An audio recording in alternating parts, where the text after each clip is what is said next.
Why was the Energy Profits Levy introduced, and what are its main features? The oil and gas industry has been providing oil and gas to the UK for 50 years now.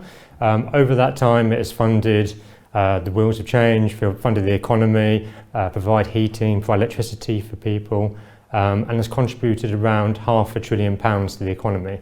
In May 2022, the government put in place the Energy Profits Levy, or introduced the Energy Profits Levy. The reason for this was to react to the high gas prices and commodity prices at the time, caused about the invasion of Ukraine by Russia. Now, the EPL in its original format was a 25% levy.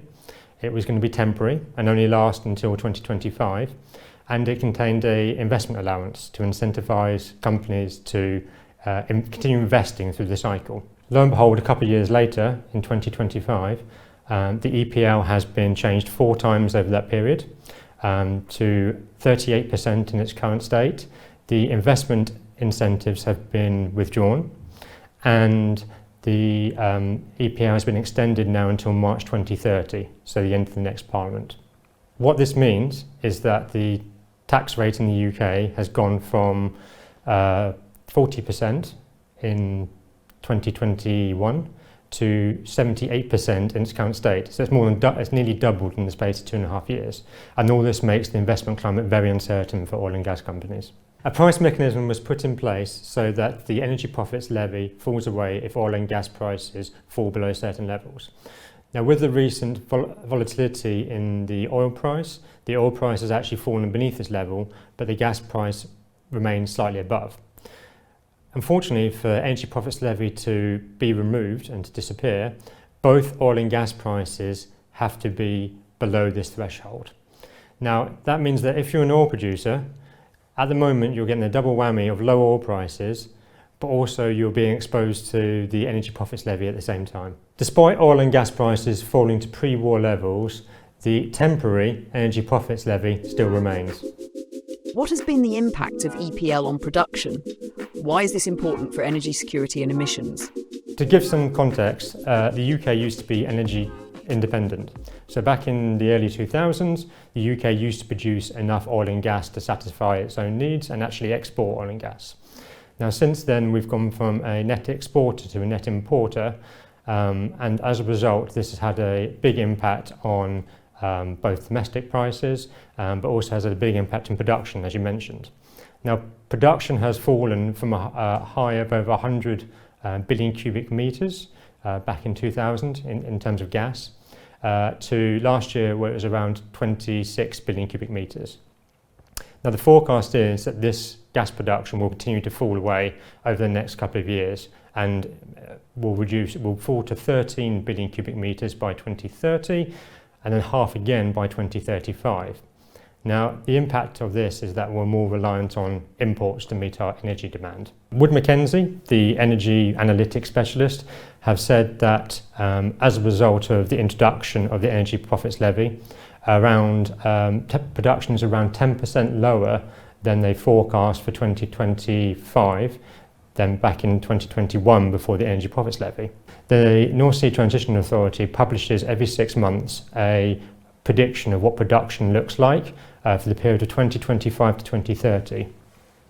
As a result of the EPL, these numbers that the NST has put in place have dropped significantly over the past couple of years. How does UK reliance on imports tie into record high energy bills for households and businesses? So the impact of declining production, as I mentioned, results in higher imports into the UK.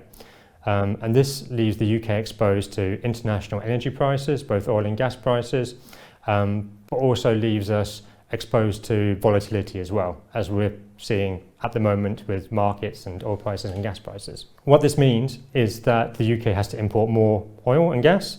In 2022, these imports totaled £137 billion. And to put that in context, that's twice the defence budget for the UK and is around £4,500 for every household in the UK. When it comes to things like the price cap in the UK, so the price cap that's put in place for gas prices in particular, what we see, or what we found out, is that the energy companies that regulate the cap, if they set it too low, there is a risk that these companies could walk away. And the problem there is that if the companies walk away, then there's going to be less competition, there's the potential that prices could go up, and there's a potential that the cap could be removed altogether. And what that means is that individuals, residents, industry are all going to be exposed to international price fluctuations, of which the UK has no control over. And obviously the energy prices depend on supply, demand, political movements, etc. So it leaves the UK more exposed to potential international events. Why should the average person care about what happens in the North Sea? So as I mentioned earlier, the big issue is that the less we produce, the more we have to import. The fact that we don't produce domestically doesn't mean that there isn't demand for it. And that means that we'll have to import the oil and gas from somewhere, and again be exposed to international energy markets and international energy prices. In the North Sea, production, as I mentioned, is falling off very quickly at the moment, and we are becoming more and more reliant on overseas oil and gas.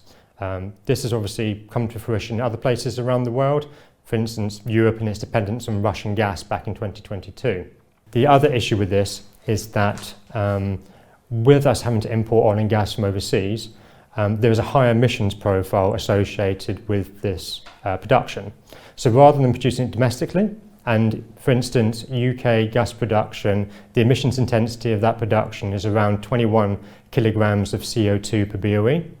Importing it from elsewhere can be up to 4 times more emissions intensive than it is in producing domestically. And that's because the gas has to be liquefied, has to be processed, has to be transported and imported into the UK. So for instance, UK is around 21 kilograms of CO2 per BOE. In the US, importing gas from the US and LNG, that's around 79 kilograms of CO2 per BOE. So there's a big difference between producing it domestically, an emissions profile, and importing it internationally. And whilst we may be reducing our emissions domestically, we are offshoring those emissions and, I suppose, increasing emissions globally as a result. One way to navigate the volatility in energy prices is via gas storage.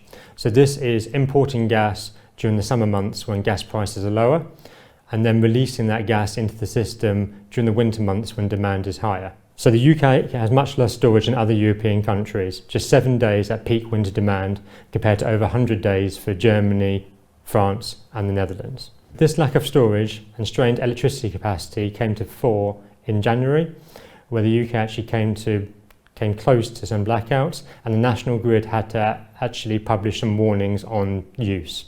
Now, as the UK production starts to decline and we rely more and more on imports, the threat of blackouts becomes more and more real.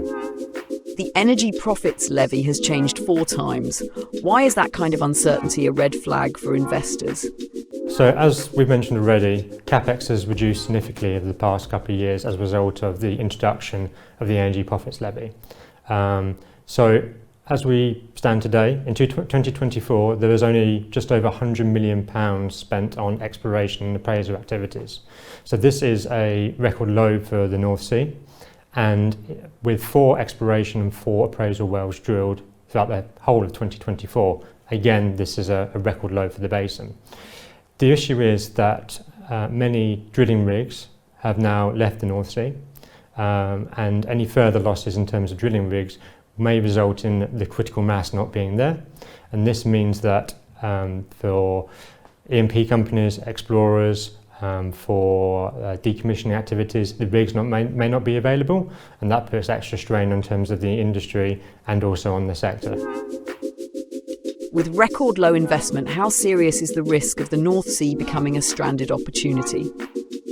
So, according to Offshore Energies UK, the regulator that regulates the offshore industry in the UK requires between 13 and 15 billion barrels of oil over the next 15 years, of which 4 are going to be produced domestically. Now, under the right fiscal terms and under the right fiscal incentives, they estimate that a further 3 billion barrels can be produced domestically.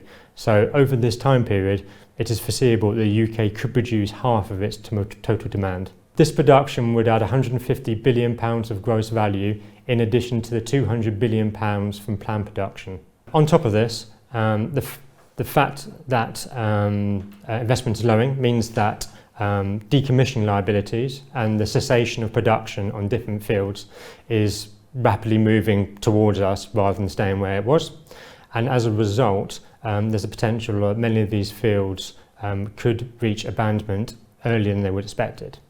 Now, the decommissioning liability in the UK has been estimated at £45 billion. And what many people don't gather or understand is that the UK government is actually liable for about £11 billion of that through tax receipts and tax losses. Finally, there's the human cost.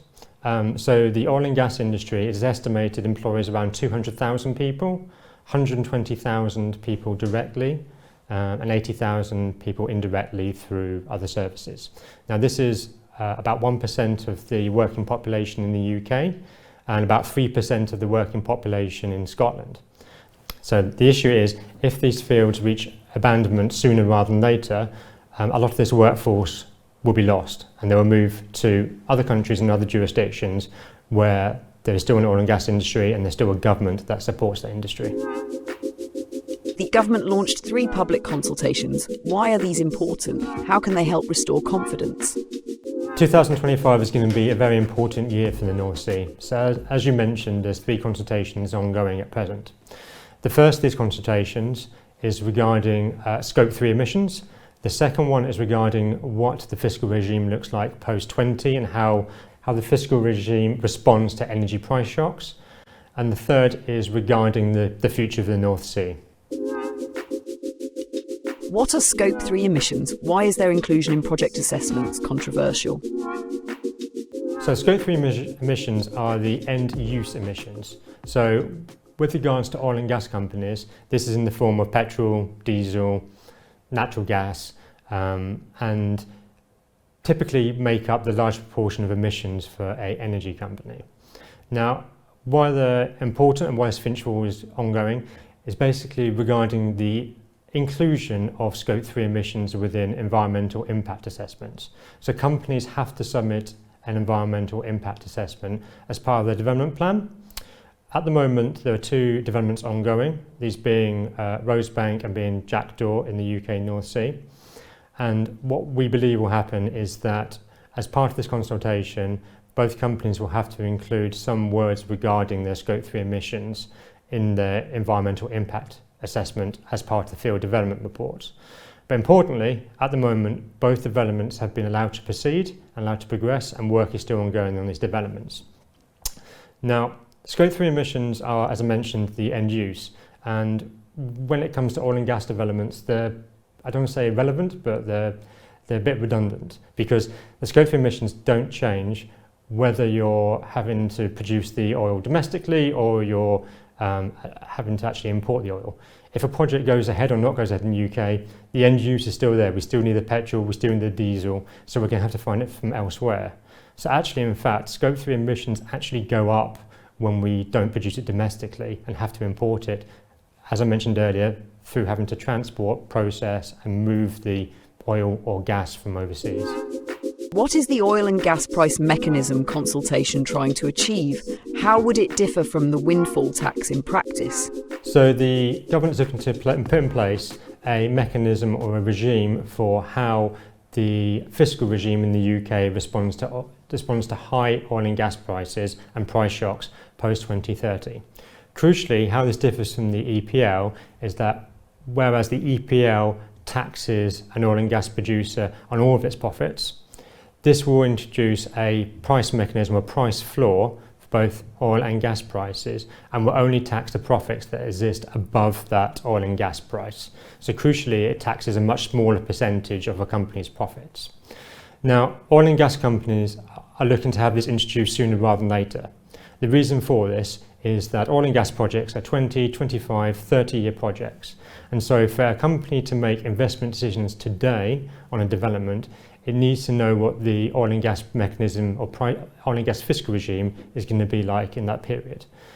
The longer we leave it and the longer it takes for the government to put in place this regime, the more uncertainty there will continue to be, and as a result companies will not invest and will not put forward developments in the UK North Sea.